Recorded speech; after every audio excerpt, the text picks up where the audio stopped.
Welcome to H&HN Daily. I'm Susanna Hopsollerin, Senior Editor for Hospitals and Health Networks magazine. A critical access hospital in rural Nebraska implemented an electronic health record in 18 months, went live with every application necessary to attest to meaningful use stage 1 in 1 day, and dramatically reduced medication errors. Today, I'm joined by Joyce Beck, CEO, Thayer County Health Services, Hebron, Nebraska, to discuss how a critical access hospital improved patient safety with the electronic health record. Welcome, Joyce. Thank you for joining me today. Thank you for asking me. Thayer County Health Services was on the fast track to implement the electronic health record and patient safety. What steps did you take to help employees take leadership for the accountability of this project?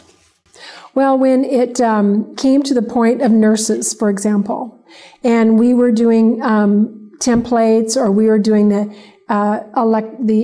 EMR or the barcoding, we asked nurses how would they like it set up. For example, should the barcoding be a wireless or with a wire?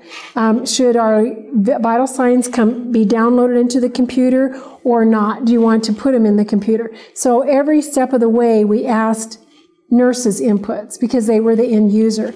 And there's an important behavioral component with the culture of safety. So how did the employees participate in setting up the accountability for that? Well, our employees have been trained on hardwiring excellence in the Studer Group.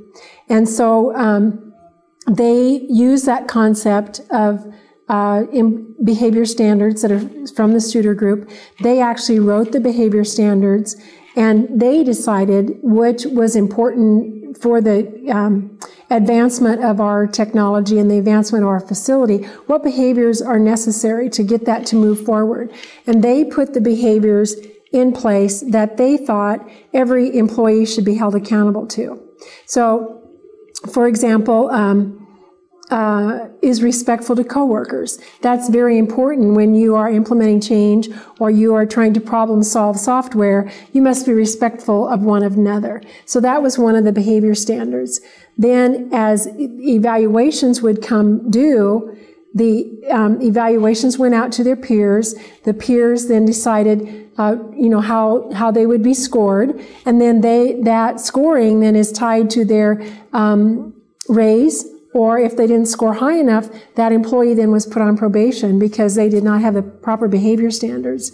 Then on top of behavior standards, we did like team steps so that our communication skills were honed, lean, so that when we set up our computer systems, they were just as lean as the work process could possibly be. And all of those many facets of our culture, we put all together as we implemented the electronic medical record.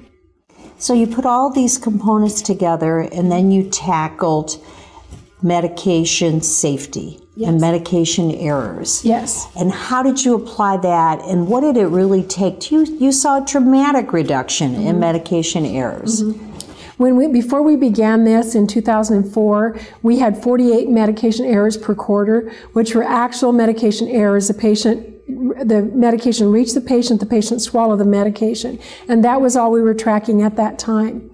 Then in 2008, through team steps, through the balanced scorecard, through root cause analysis, through lean processes, through customer service, through the behavior standards, our medication errors, and then of course implementation of our electronic medical record, our medication errors dropped down to 6 in a quarter, and those are medication errors that are near misses. So for example, if a nurse would just reach for the wrong medication, we now count that as a medication error. So we went from 48 medication errors where patients actually swallowed it down to 6. That includes the near misses. But it was an enormous effort of nurses, pharmacists, physicians working together to implement CPOE, medication reconciliation, barcoding, EMR, as well as the cultural changes that all had to go on at the same time in order for those results to be seen. What advice do you have for other CEOs that want to take on some of these challenges in patient safety and the EHR? In the end of the day, it is worth it. And in the end of the day, when we make our patients safer, it does not really matter what we had to go through or how you are criticized or anything else. What matters is we did create a safer environment for our patients. So it makes everything else worth it. Thanks for joining me today. Thank you.